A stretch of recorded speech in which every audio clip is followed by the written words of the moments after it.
dive right into the content for this week because we really have a lot to cover. This is going to be a really fun one. I was having a lot of flashbacks about some of my previous roles where, I was doing a lot of the valuation work and stuff, and that'll come up a little bit more throughout this presentation. But today we're going to talk about the top 6 reasons to not wait for a stock market crash. And we've been hearing this a lot. So throughout meetings with clients and potential clients, and, even just stuff that I'm seeing online and on the news and stuff, I'm hearing these types of phrases a lot. Stocks are too high.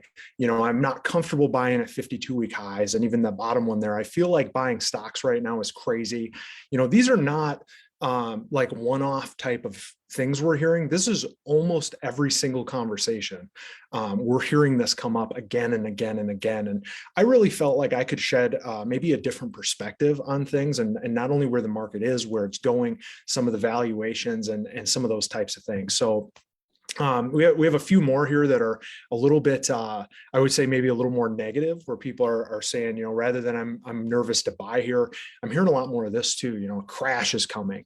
I'm hearing the party's over. The music's going to stop in the fall as some of these government programs unwind, and maybe the Fed changes course and different things like that. And that bottom one there, when the Fed stops pumping, meaning when the Fed stops putting more liquidity into the system, the market is going down. And I can definitely understand these feelings. I mean, number one, if you're watching any news, any financial news, fear sells. So like they're going to always try to bring in the most negative people they can find, because it makes more people watch, which means they can sell ads, and they can sell more ads at higher dollar amounts, and they can make a lot more money. So you're always going to get a very negative viewpoint watching the news. And what I want to do today is really just decouple from the news and from the media, and really just focus much more on the numbers and the data.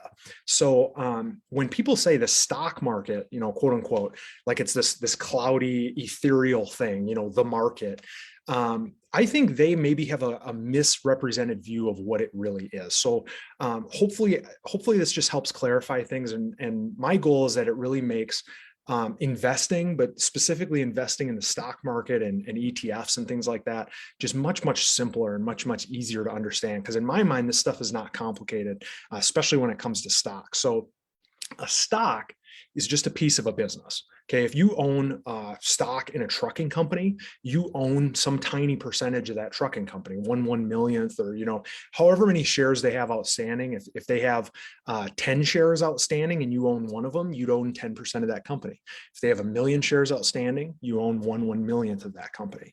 So an index, that the stock is just one company. An index is a whole collection of businesses, so anything from like manufacturing to healthcare to communications, mining, financials, all these, there's tons and tons of different sectors of the economy, hundreds of different industries, there's all sorts of flavors of businesses out there. But when you own an index or an index fund, or even when you look at an index like the S&P 500, that index is simply a collection of businesses. Okay, so when I look at the stock market, I view it as I'm looking at a collection, in the case of the S&P 500 index, I'm looking at a basket of the 500 largest publicly traded businesses in the United States. So from that perspective, I think it becomes much easier to try to figure out what that index is worth, what that basket is worth, how it's doing, where it may trade or is more likely to trade. And I don't want to make a lot of predictions here. We didn't want to title this thing like, the market's going up, or, the market never crashes, because we all know the history. We all know the truth behind these things, that markets do correct. There's 10 and 20% corrections quite frequently through the past. But what I want to talk about is really reframe this and maybe present a more optimistic view than what you might be getting out there from some of the various news outlets. So if we wanted to guess where the market is going, we need to look at how the collection of businesses is doing. So if we want to guess where the index is going, we got to know where that group of 500 businesses, where they're at, how they're doing, how it looks in a lot of different ways. The reason number one, so the very first reason that I would not wait to invest. So we're hearing this a lot right now. I know that I should be invested. I went to cash during the COVID crisis, and now I'm still afraid to get back in. as unfortunate as that is from the timing of trying to time things and, getting out when it was relatively low, the profit numbers we're seeing are, generational type of profit numbers. The businesses themselves are doing so well for such a variety of reasons. And I actually want to share some data. So hopefully my face isn't covering this up too much, because it pretty much goes exponential, off the upper right-hand corner of the screen there, where, this is a chart of corporate profits after taxes going all the way back to 1950. And you can see they've just kind of trucked along and grown really nicely. But lately, I'm going to just move this just for a second, just to make sure everyone can see that sharp move up in corporate profits. And throughout some of our upcoming reasons in this presentation, we're going to talk about why corporate profits are doing that, why companies are making so much money and growing so quickly. But just know that right now, if you're waiting to buy, what's likely to happen is those companies are going to actually have much higher profits in the future. Their margins are higher, their growth is higher, the supply chain issues that came up during COVID are being solved, whole new industries are being created around some of this stuff. I actually think it's highly likely that the group of businesses that emerge on the other side of this are far more efficient, far more lean, far more profitable, and add a lot more value to the economy than some of the companies that came into the pandemic. And this is another chart here that actually shows profit margins. So this shows profit margins going back to the early 90s. You can get longer charts on these, but I just wanted to share that if you look at the early 90s versus today, the average business makes 3 times more profit on the same dollar of sales than it did 25 years ago. So if the company sells $100 worth of stuff, they used to make $4 on that $100, and now they're making $12 or $13 on that same $100 worth of sales. So these businesses are just, the earnings and the profit margins are just absolutely going bonkers. So if you're not investing right now, you're really, in my opinion, betting against some of the most powerful, most profitable, most cash generating businesses to ever exist. And I think that that's a very dangerous thing, so we'll talk about that a little bit more later on in Wealth Wednesday here. And we'll talk about very briefly kind of how to position yourself and how some of our other videos might help. But I wanted to just stick real focused on the 6 reasons that I wouldn't wait around to at least invest, the bulk of my money. So reason number 2 here is growth. So if you actually look, same deal. I think on this one, my face won't be covering the right side of it. But if you look at the S&P 500 sales growth, the quarterly sales growth year over year, this is actually record-breaking sales growth. So if you go back, this is the fastest these companies have ever grown. If you look at the 500 largest businesses in the United States, they've grown at 18% year over year, meaning if they did $100 in sales last year, they're doing $118 in sales this year, over the last 12 months. And this number could adjust a little bit because we're only looking at roughly 70% of those 500 biggest companies have reported their sales numbers for the second quarter. But you can see if you start doing the math on this, you have these companies growing super fast, faster than they've ever grown, and they're much more profitable. I know of a lot of business owners that have actually eliminated their headquarters buildings, eliminated their real estate holdings, allowing their teams to work decentralized and different things like that. And they're, some people say, hey, people aren't as productive working from home. And that might be true, if someone's only 80 or 90% as productive working from home. But now imagine you don't have a building to pay for and maintain.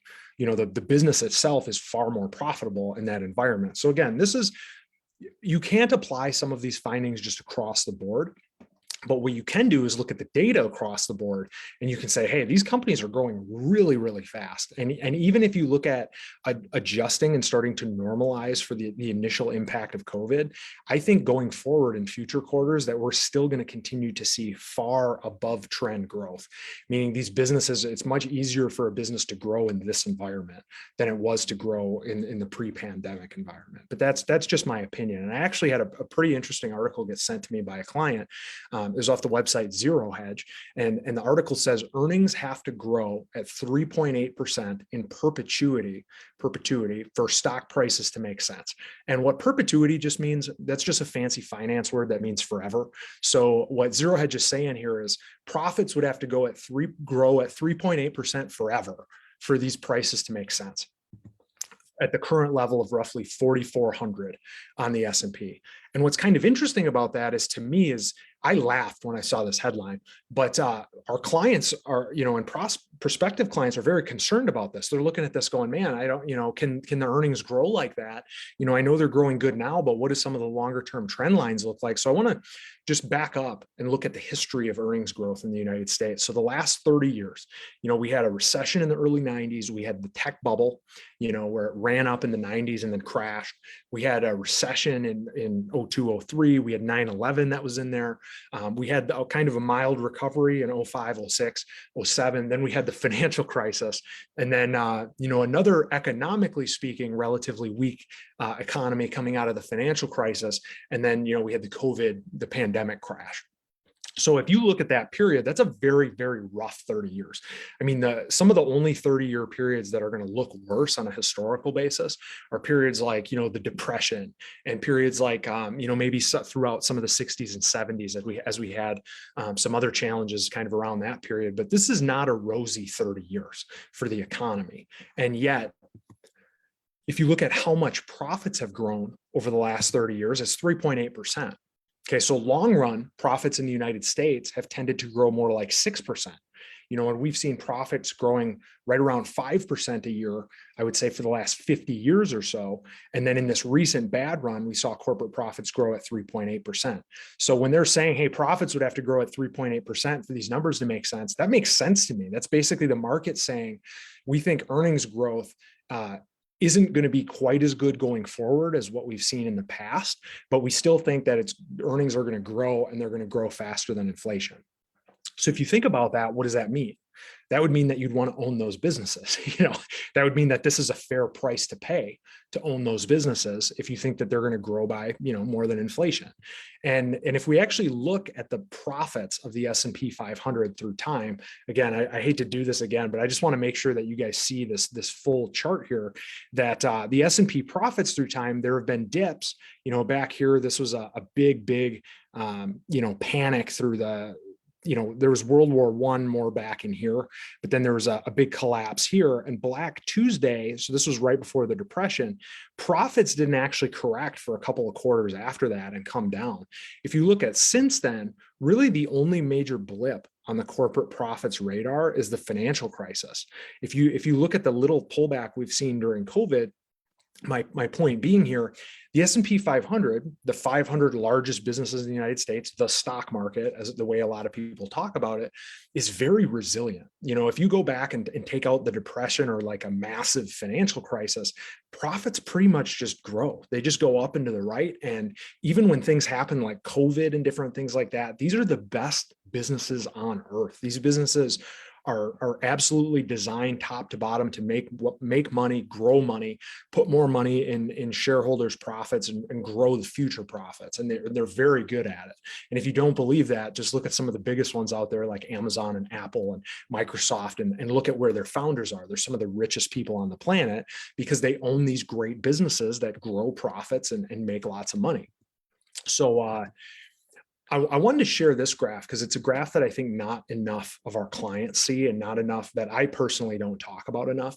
So I pulled this one yesterday, and it was showing the prior day. So that's why it's showing August 2nd. But these were all of the companies that reported their profits. And you can see kind of the company there in the second column, and the symbol for the stock in the third column. And then the fourth column was their expected profits. So like for the top one there, ON Semiconductor Corp, the expected profits were 49 cents. The actual profits were 63 cents. So that was a 28% surprise. And I did not, so I want to be clear about this, I didn't go in and just select the ones that surprised. These were actually all of the earning reports for that period. This was all of them. And all of them surprised positively, meaning all of them delivered real profits that were better than expected. And this is a pattern that we've seen for a long time throughout this pandemic here, really over the last 2-3 quarters, I would say that these companies are just massively over delivering, and they're able to make much more money than anybody expected they could. Even a company like, where's a good one on here that's maybe not as ExxonMobil, kind of big giant energy company, surprised by 13%. But then you have like Colgate, Palmolive, pretty boring company, should be pretty easy to predict. They even surprised to the upside. Like their earnings were even better than expected. And granted, not by as much, not by 30% or anything.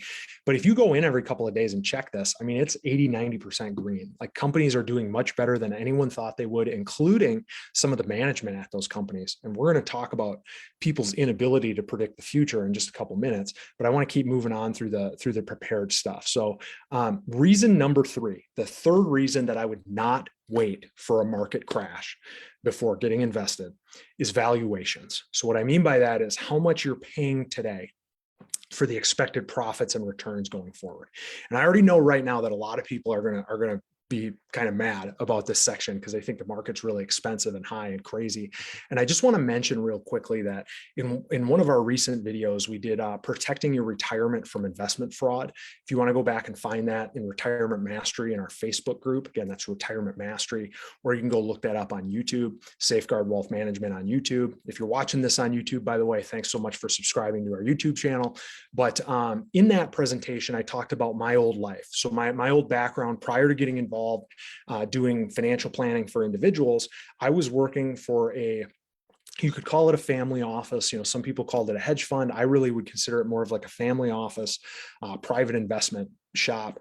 And I would get brought businesses every single day. And part of my job was to find out, as I talked about in that last presentation, are these businesses legit? Is this fraud? In that presentation, I go through how to protect yourself from investment fraud, a lot of the strategies and techniques that I use to try to detect fraud. But then the other part of my job was, is this a good price? Like, are we paying too much for this business? So for a period of my life there, throughout the applied portfolio management program at Michigan Tech, and throughout some of my career out in Greenwich, Connecticut, my job revolved around valuation. So I would do that due diligence about trying to detect fraud, trying to prevent scams and stuff. But a lot of my day, night and day, I was thinking about valuations, how to know how much a company's worth. And because of that, I feel uniquely positioned to be able to tell you a little bit more of an inside, what would you call it? Like an inside baseball type of view of what the market is worth, what stocks are worth in today's environment. So there's dozens of ways to do this. So if you go out and say, how do I know how much a stock is worth or how much the stock market is worth? There's literally dozens and dozens of ways that I know of to try to place a price on like where the Dow should be or where the S&P 500 should be. And I'm just going to share 3 of them today. So we're going to look at some historical valuations. We're going to look at some relative valuations, which means comparing the value of stocks to other asset classes and even within stocks. Just because I'm basically making an argument here that stocks are not as expensive as everybody thinks. Some sectors of the market are a little bit more expensive. Some are actually, in my opinion, very attractive right now. And then the third way that we're going to talk a little bit about, which is the most involved. So I'm going to give you a very quick and dirty kind of back of the napkin type version of it, is discounted cash flows.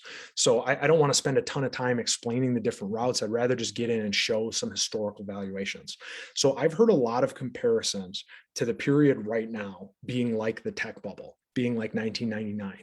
And I want to be very polite because some of these people are clients of ours, but anyone that tells you that this is like the tech bubble doesn't know what they're talking about. Okay, in 1999, the NASDAQ traded at 118 times cash flow. If you're not familiar with the term cash flow, all it means is the cash income, and then you subtract cash expenses, and you have cash flow. So that's a number that's a little bit harder to play games with than like, earnings and, adjusted earnings and a bunch of different stuff. Cash flow is kind of, you either have cash coming in or you don't. And when you invested $100 back in 1999 in stocks, that $100 investment was only going to generate you 84 cents in cash flow. So that meant you had to wait for 118 years to get your money back, or you were basically guessing, I think these companies are going to double and triple every year. And, I'm going to make my money back in 5 or 6 years because they're going to be growing just super fast. And we all know how it turned out. Those companies didn't end up growing anywhere near what anybody thought. But today, a lot of people, this is surprising information. Today, the stock market trades at a little over 18 times cash flow. So that means $100 investment today is expected to generate $5.40 in cash each year. So again, I'm not saying you're getting $5 in dividends. I'm saying that those businesses are expected to generate $5 in cash over the next 12 months. And if you think about it, a lot of them are far outgrowing those expectations and beating those expectations. I would actually guess that $100 investment today maybe generates more like 6 or 7% on a going forward basis. But we're just going to take the reported numbers as is, not try to speculate on where things are going. 5% cash flow yield historically is a pretty good yield. And within the sectors here, and we're going to come back to some longer term historical charts in just a second. I'm going to grab a water here. So some sectors of the market are even more attractive. So if you're not familiar with the phrase PE, that just means price earnings ratio. That's how much money are you paying today for each dollar of earnings. And if you look on a historical basis at a sector like energy, the last year was really rough for energy. So like they're trading at 24 times earnings. If the energy company made $1 of earnings, you're paying $24 today to buy that company. And a lot of people are nervous about buying energy here.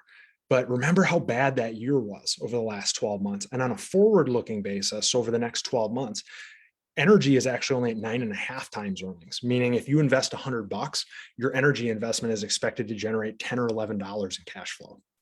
And that's pretty, like historically, that's pretty good. That's actually on the low end of ranges historically. And then you have basic materials, at 12 times forward earnings, where $1 is going to generate something like $8 in cash flow. You have financials, maybe more like $6 in cash flow. But even like healthcare, utilities, some of the defensive names, a lot of these names, in my opinion, that are going to generate, say, 5% in free cash or cash over the next 12 months.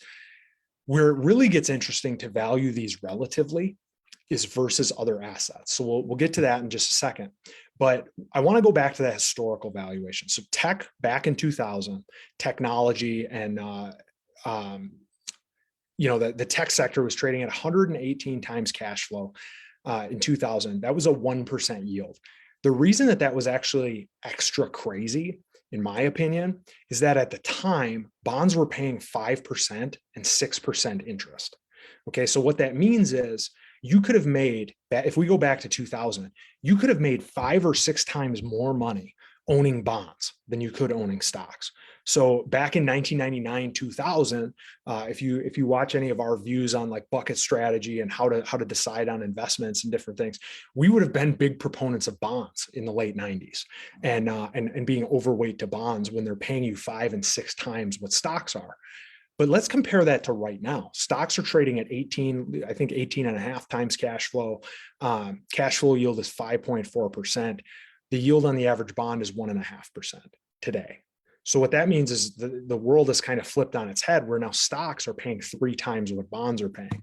And I have a good chart here going back to 1979 from Yardeni Research.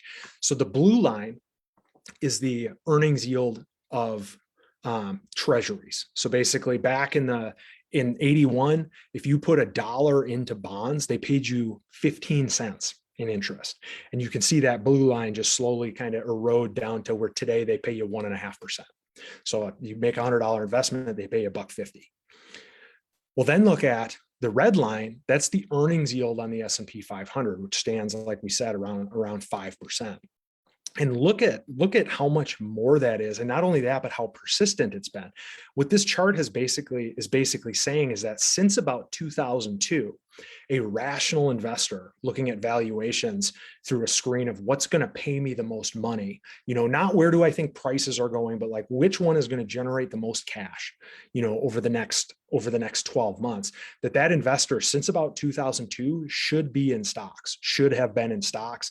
And today is, say, 3 times more expected profits in stocks than in owning bonds. And historically, you'll see that those numbers used to be very, very close.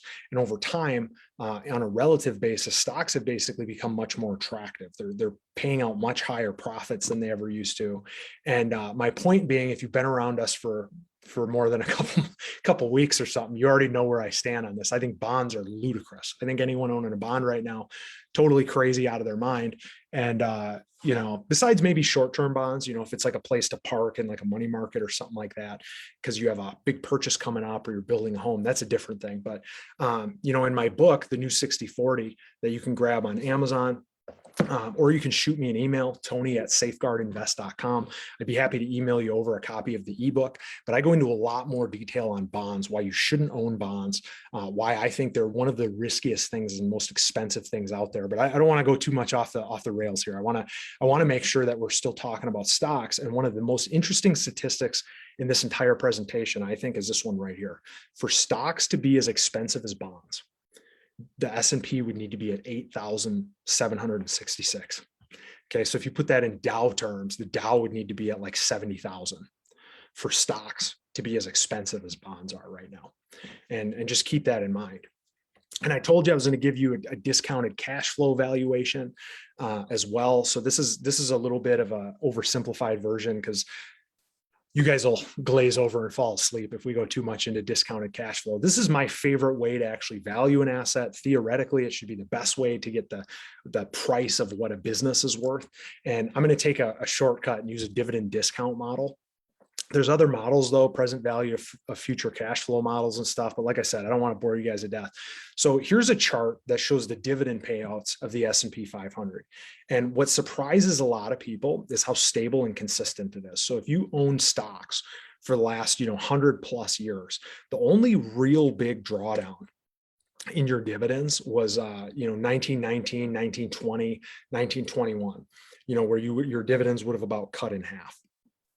Besides that, I mean, I just want to make sure again that, you guys are getting to see all this, but this is the COVID pullback. That little pullback right there is the only pullback that we saw in dividends. And going forward, we're starting to see companies now raise dividends and, reaffirm dividends and start paying dividends again. So dividends are a much more stable thing than profits. So just keep that in mind, that in my opinion, this is actually one of the safer, more conservative ways to value stocks.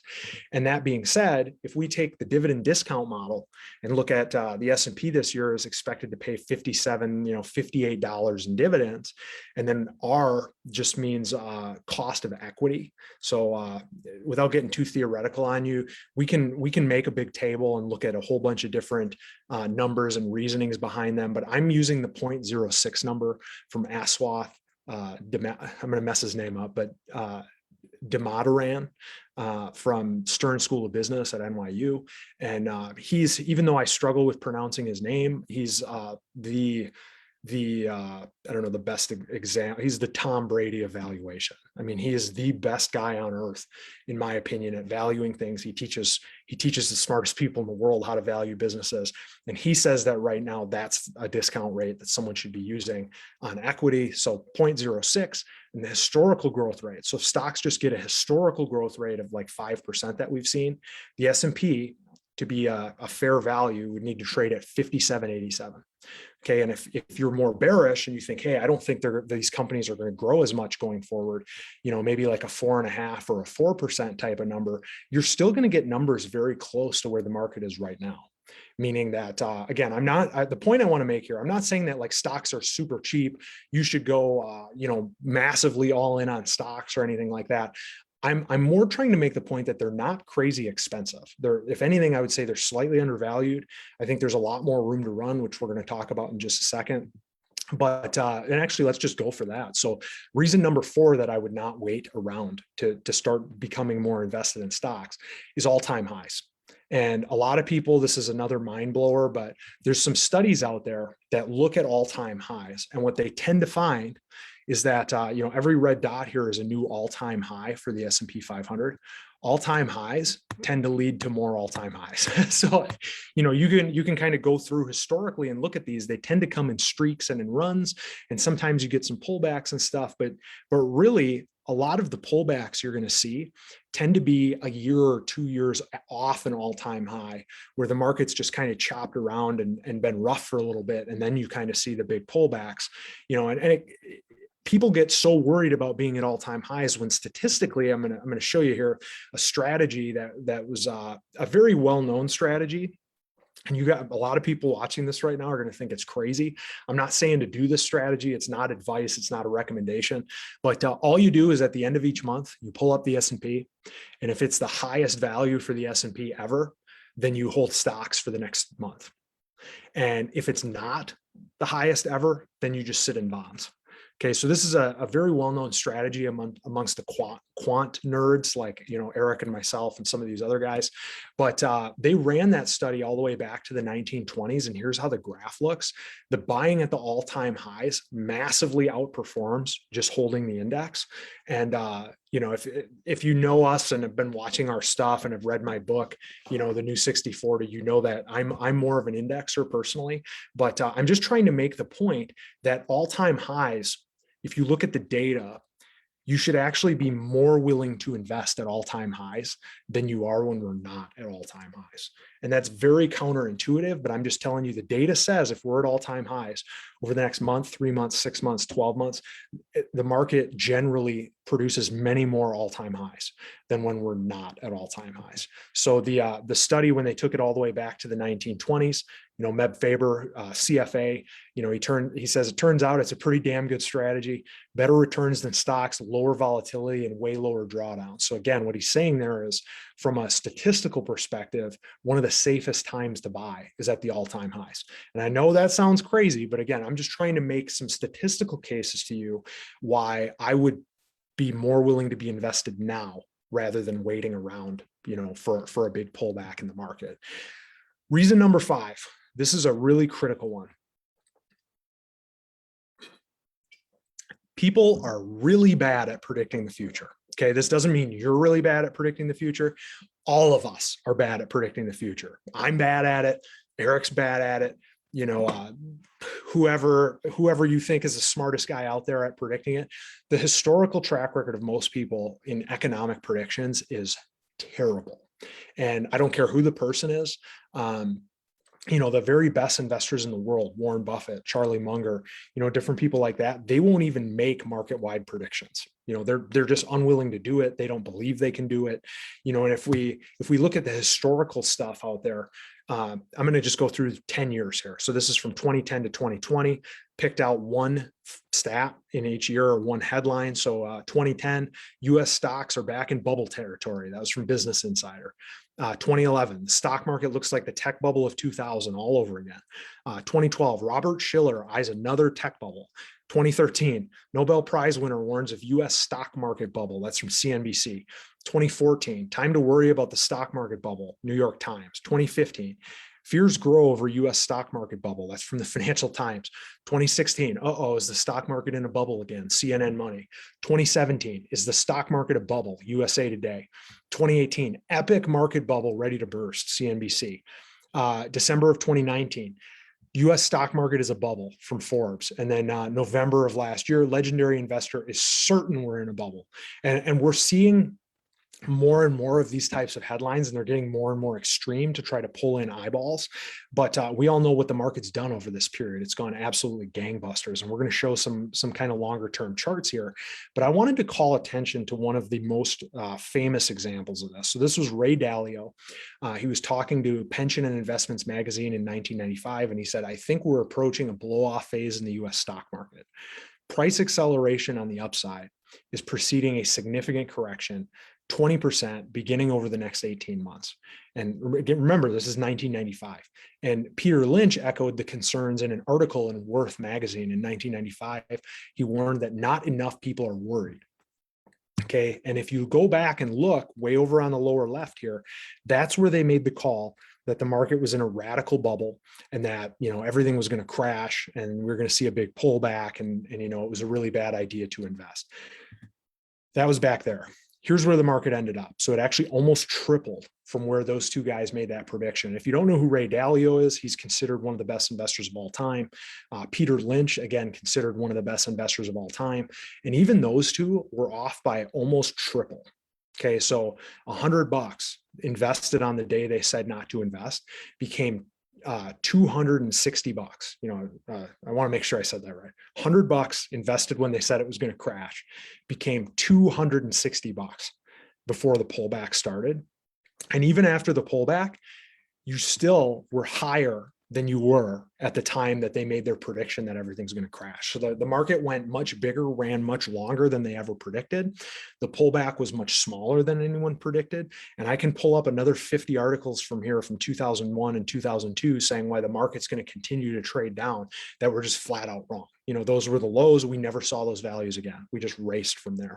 And the good news is, at least for the people that are watching a lot of our stuff, I hope this is the impact that we're having, is that you don't need to wait around because you're a long-term investor. You're not a short-term investor. You're not a trader. You're not trying to time the market. You're a long-term investor. You're looking at things with a 50-year time horizon, not a 5-month time horizon. And if we zoom way out and we look at that time back in 1995, when Ray Dalio and Peter Lynch said that the market was going to crash, this is how the market looks over the ensuing, 24 plus years that have passed between then and now. And you can just see, yes, there were some rough patches. If you were investing with a 2-year time horizon, yeah, you would have been annoyed. You would have lost money. There was a pullback, and then there was a second pullback for the financial crisis, because that was really one of the most expensive periods in history by a lot. Again, you're talking somewhere in the neighborhood of 5 or 6 times as expensive as what we're seeing at today's levels. And you still, over that entire period, had you just bought and just hung on, you'd be up 262%. So that does not mean $1 turns into $262. That means $1 turns into 362, or sorry, said it wrong. It does not mean that $100 turns into $260. It means that $100 turns into $362. So it's actually almost quadrupled your money. Well more than tripled your money through that period. Even if you panicked out at the COVID lows, when the market was down 35%, you still more than doubled your money throughout that period. And that was with awful timing. That was assuming that the market never, goes up again for 7 or 8 years, and we go into a tech bubble and 9/11 and, a recession, and then the great financial crisis, and all those types of things happen. And you still would have ended up owning one of the best possible assets that you could own. And top calling is for traders, not long-term investors. So, again, if you're on a short-term horizon, yeah, you need to worry about 2 or 3 years. If you're on a long-term horizon, you need to know that you're paying a fair price, which I believe you're paying a fair price right now in the market. I would recommend dollar cost averaging. So that this is not personal advice. If you're watching this, I don't know anything about your situation unless you're working with us. And those that are working with us too, I just want to be clear. We're not saying take all of your money and throw it into stocks. Okay. We're saying that if you're 100% cash right now, or even like 80% cash right now, I think you should consider being at least, say, 50% invested at a bare minimum. I'm actually personally more comfortable being 60 or 70 or 80% invested at a bare minimum, because our clients have some other factors working for them. Because the market, for our clients that are using the bucket strategy, that are looking at some of the bond alternatives we talk about, their plan is set up in a way where the market could be down for 10 years and it wouldn't affect their income. Okay. They know that great businesses trade down. Okay. Good businesses at times will go down 20% or something like that, but they know that great businesses don't stay down. And if you're a long-term investor, when these things happen, when these pullbacks happen, you're actually excited about them. And you call us up and you say, hey, we want to actually move from the kind of 70-30 type of mix we're in right now. We want to move to 80-20. We want to shift a little more aggressively. We think this is a sale on some of the best businesses on the planet. We want to buy more. And that's really what I'm trying to just open and expand your mind a little bit, that like people are bad at predicting the future. I think it's quite possible that we see S&P, 6,000 or 8,000 before we see, S&P 2,000. In fact, I would say it's probably more likely to be more upside ahead than downside. That being said, no one can predict this stuff, including me. Anything can happen. And the key thing here is to be long-term. And if you look at the performance of various asset classes, over the last 200 years, the only real standout, so if you subtract inflation and taxes, the only asset that really stands out is business ownership. And business ownership can manifest itself many different ways. It could be a rental property that you're paying someone to manage, where you just own the business. It can be stocks, it can be mutual funds, it can be ETFs, it can be a private business. It can be a construction company you own, or a technology company that you own, or whatever it may be. Business ownership, historically, for the last several hundred years, is far and away your best option to grow and protect your wealth. Even if you're getting in at a time where stocks don't feel cheap, it's only because you're looking over the last couple of years. You're not looking over the next couple of years. If you wait for a pullback, it's totally possible that you're waiting a very, very long time. And then in the meantime, you've missed out on a lot of potential gains and lost a lot of ground to inflation. So as always, we want to end this by saying you don't need more money. You need a better plan. You need a plan that puts you in a position where you don't need to touch your stocks for 10, 12, 15 years. You need a plan that puts some of your bond dollars in better assets that are not so crazy expensive, like the stock, or like, the bond market right now is just off the charts, 3 times more expensive than the stock market right now. All the other risks that go along with it. You don't need more money. You need a better plan. If you'd like to start that process, if you'd like to really get a better plan in place so you're not losing all this money in taxes. If you're watching Eric's videos on the tax stuff, he's one of the best out there. He's obviously one of the best that I've ever seen, or I wouldn't be in business with him. And watching his stuff on taxes and watching some of the stuff on estate planning and all those different things, those are huge issues inside of a plan that you can get addressed. But also just growth, making sure your money's working for you, making sure that you're owning productive assets, owning great businesses, and not owning things that are going to hurt you and shrink your wealth. If you want to get that process started, visit safeguardinvest.com. I think in the upper right corner of the website, there's a button about, contact us, or, maybe it's a tab or whatever it may be, but go there and just say hello, or shoot me an email, Tony@safeguardinvest.com. Or give our office a call. The number's all on the website, 920-544-0576, and schedule a conversation with either Eric or myself. We'll walk you through some questions, see if we think there's any big holes that we can diagnose, where there's some major things going on, or otherwise. If you've talked to us and you've been subscribing, and you've watched a bunch of our stuff and then talked to us, you might have been disappointed, because if your plan looks really great, we usually just say, hey, everything's awesome. You're going to be doing really great. But as always, thank you guys all so much. If you're in our retirement mastery group on Facebook, thanks so much for being in that group. Thanks for any of the feedback we're getting. I'll go back through here and try to answer any comments or questions or anything that I see down in the chat. Otherwise, if you're watching this on YouTube, let us know when you're seeing it. Let us know if any of this was new information, if it was interesting, if there's anything you want me to talk more about, whether it's valuations, or how to value a bond, or the long-term track record of different types of investments, or whatever it may be. We want to hear from you. Shoot me an email, Tony@safeguardinvest.com. Hope you guys are all having an awesome week. Thanks for joining us for another Wealth Wednesday, and see everybody next week. Take care. Have a great one.